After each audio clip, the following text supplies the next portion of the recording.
मैं उम्मीद करता हूँ आपकी तैयारी बहुत ही बेहतर चल रही होगी और आशा करता हूँ कि आप सभी स्वस्थ होंगे। अपने लक्ष्य को हमेशा ध्यान में रखिए और उसी लक्ष्य के प्रति अपनी तैयारी को अंजाम दीजिए।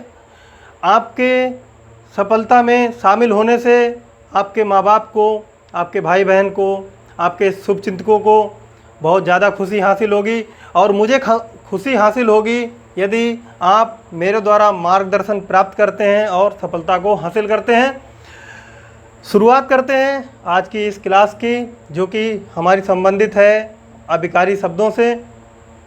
अभिकारी शब्दों से ही, जैसा कि उसके नाम से ही प्रतीत होता है या उसका तात्पर्य है आ धन विकारी, जैसे कि आ धन विकारी या विकारी शब्द का संधि विच्छेद करने पर हमको ये प्राप्त होगा, विकारी का जो इसमें धातु है वो है, या ये कहें कि इसका जो निश्चित वर्ण है या निश्चित शब्द है वह है विकार, और विकार का अर्थ होता है परिवर्तन से।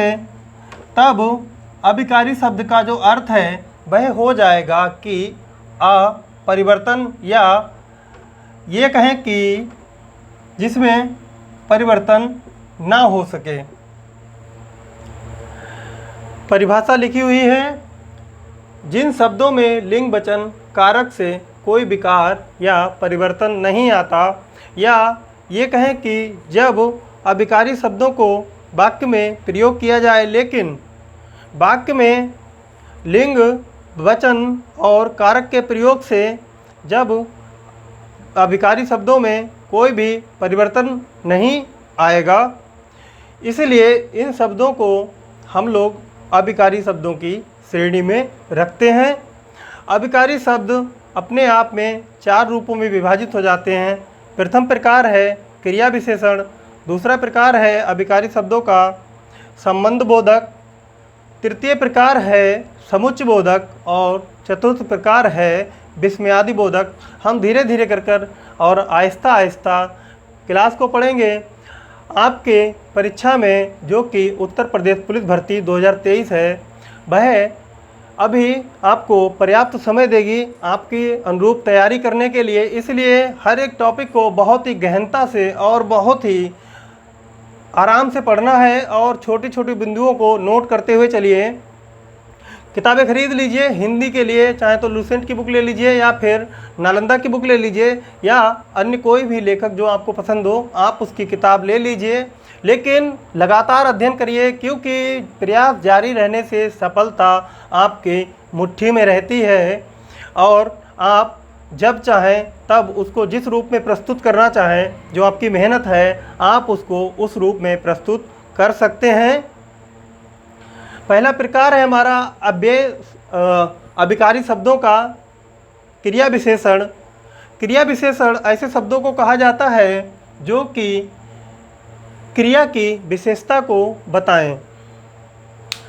परिभाषा है, क्रिया विशेषण ऐसे अव्यय शब्द जो क्रिया की विशेषता बताते हैं, जैसे कि क्रिया का स्थान क्या है, उसका समय क्या है, उसका प्रयोजन क्या है, उसका कारण क्या है, उसकी विधि क्या है, इन सारी बातों का जो अध्ययन होता है वह क्रिया विशेषण के अंतर्गत या क्रिया विशेषण के अनुरूप होता है।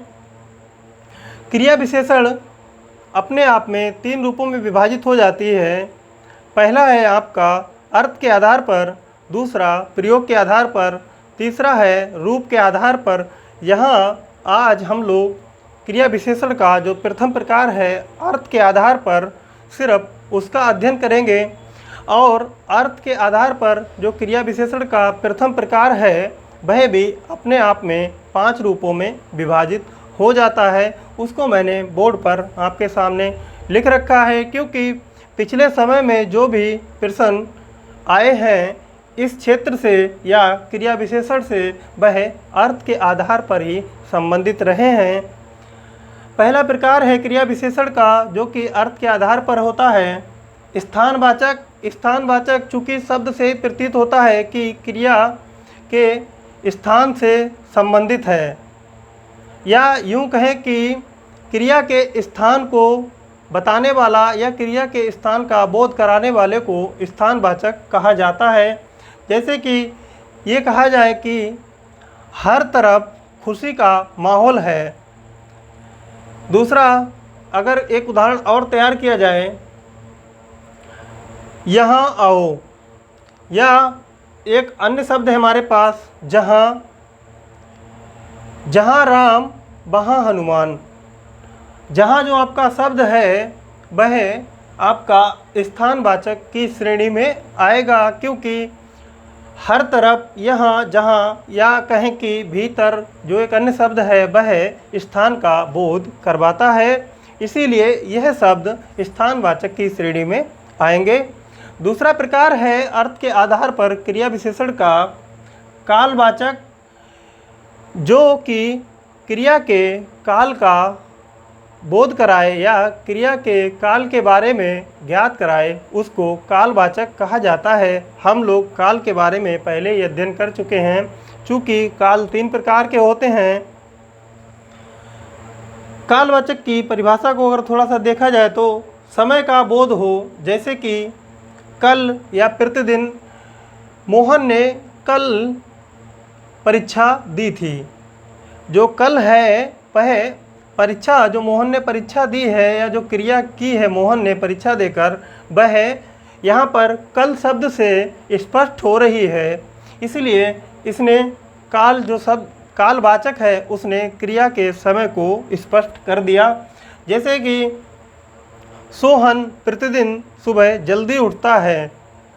सोहन प्रतिदिन सुबह जल्दी उठता है। जो उठता है यहाँ पर जो क्रिया है वह प्रतिदिन की जा रही है, और जो क्रिया का जो समय है वह प्रतिदिन के द्वारा स्पष्ट किया जा रहा है। इसलिए यह वाक्य कालवाचक क्रिया विशेषण के अंतर्गत आएगा। तृतीय प्रकार है अर्थ के आधार पर क्रिया विशेषण का परिमाणवाचक, या ये कहें कि वह क्रिया विशेषण का रूप जिससे क्रिया के परिमाण का बोध हो, या वाक्य में परिमाण का बोध कराए। जैसे कि कितना, कहें कि कितना अनाज है। अगर कोई वाक्य है कि कितना अनाज है, तब वाक्य में जो कितना है वह परिमाणवाचक की श्रेणी में आएगा, क्योंकि यहाँ पर कितना से जो अनाज है उसके परिमाण का बोध हो रहा है। कितना है, जितना है, इस प्रकार से अधिक या कम, ये सब परिमाणवाचक क्रिया विशेषण के श्रेणी में आएंगे। उसके बाद 5वां जो प्रकार है क्रिया विशेषण में, जो कि अर्थ के आधार पर है, वह है गुणवाचक। क्रिया में गुण का बोध कराने वाले शब्दों को गुणवाचक क्रिया विशेषण की श्रेणी में रखा जाता है। जैसे कि वाक्य है कि आम मीठा है। आम कैसा है? आम एक संज्ञा है, क्योंकि संज्ञा की परिभाषा है किसी प्राणी, वस्तु या स्थान के नाम को संज्ञा कहा जाता है। यहाँ पर आम एक संज्ञा है, कहा जा रहा है आम मीठा है। क्रिया में गुण का बोध हो तो जो आम है वह, उसके बारे में गुण का बोध हो रहा है। जैसे कि दूसरा यदि प्रकार ले लें कि मीठा का कड़वा, जो कि एक विपरीत है, विपरीत शब्द हो जाएगा इसका, लेकिन वह भी गुणवाचक श्रेणी में आ जाएगा। जहर कड़वा होता है। जहर कड़वा होता है, यह वाक्य आपका गुणवाचक क्रिया विशेषण के अंतर्गत आएगा, क्योंकि यहाँ पर क्रिया के गुण का बोध हो रहा है। या ये कहें कि कोयल मीठा बोलती है, तो कोयल जो है वो कैसा बोलती है? वह मीठा बोल रही है। यहाँ पर जो क्रिया है उसका जो गुण है वह मीठा है। उसके बाद हमारा अव्यय जो शब्द हम लोग पढ़ रहे हैं, अभिकारी शब्द। अभिकारी शब्दों को अव्यय शब्द भी कहा जाता है। उसका जो दूसरा प्रकार है संबंध बोधक उसके बारे में हम अभी अध्ययन करेंगे। चूँकि संबंध बोधक जो कि अभिकारी शब्दों का एक प्रकार है जिनसे संज्ञा और सर्वनाम का वाक्य के दूसरे शब्दों के साथ संबंध का बोध हो। संबंध बोधक जो आपका अभिकारी है शब्द, अभिकारी शब्द है, वह यहाँ पर स्पष्ट करेगा कि संज्ञा और सर्वनाम का वाक्य के दूसरे शब्दों के साथ संबंध किस प्रकार का है, ना कि वह यह स्पष्ट करेगा कि वाक्य में संज्ञा और सर्वनाम का कर्ता के साथ क्या संबंध है। बहुत ध्यान देने वाली चीज़ है, बहुत ही छोटा बिंदु है, लेकिन यदि आप इस कॉन्सेप्ट को समझेंगे तब आपका जो संबंध बोधक है वो बहुत ही अच्छी तरह से क्लियर हो जाएगा। जैसे हमारे सामने एक वाक्य है, उसने थैला भर आम लिए। यहाँ पर उसने जो है वह सर्वनाम हो जाएगा, क्योंकि संज्ञा के स्थान पर प्रयोग किए गए शब्दों को सर्वनाम कहा जाता है। थैला किसी वस्तु का नाम है, यह संज्ञा हो जाएगी। और भर क्या है, भर आपका संबंध बोधक शब्द हो जाएगा, क्योंकि भर क्या कहे, संज्ञा और सर्वनाम का वाक्य के दूसरे शब्दों के साथ संबंध बता रहा है।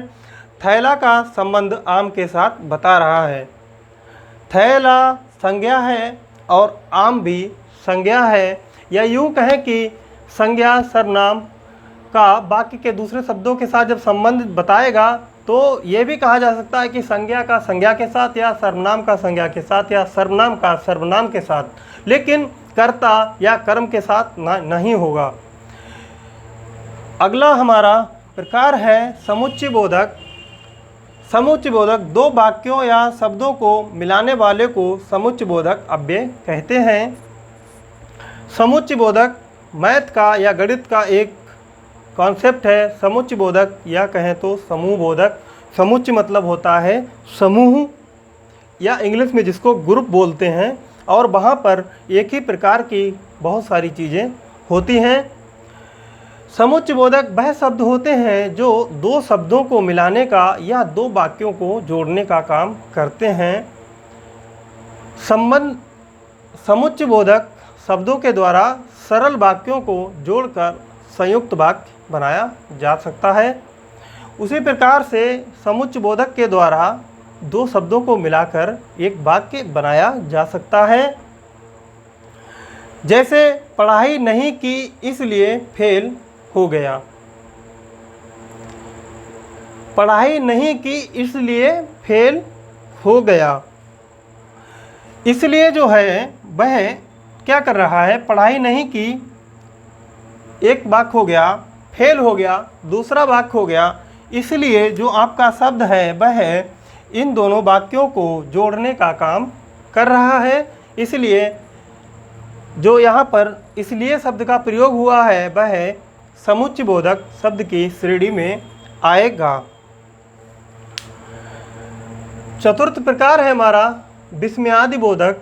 विस्मयादि बोधक से अगर विस्मयादि बोधक में शब्द को देखा जाए, विस्मयादि, विस्मय प्लस आदि, इसका संधि विच्छेद होगा। विस्मय का मतलब होता है वह शब्द या वह वाक्य जो हमें आश्चर्यचकित कर दें या जिससे हम आश्चर्यचकित हो जाएं। जैसे कि किसी की मृत्यु की खबर, किसी की कामयाबी की खबर, या कोई दुर्घटना हो जाए, इस प्रकार की जो, या कहीं कोई ऐसी घटना घटे जिससे हम आश्चर्यचकित हो जाएं, वह जो वाक्य होंगे या उन वाक्यों में जो शब्द प्रयोग किए जाएंगे वह विस्मयादि बोधक शब्दों की श्रेणी में आएंगे।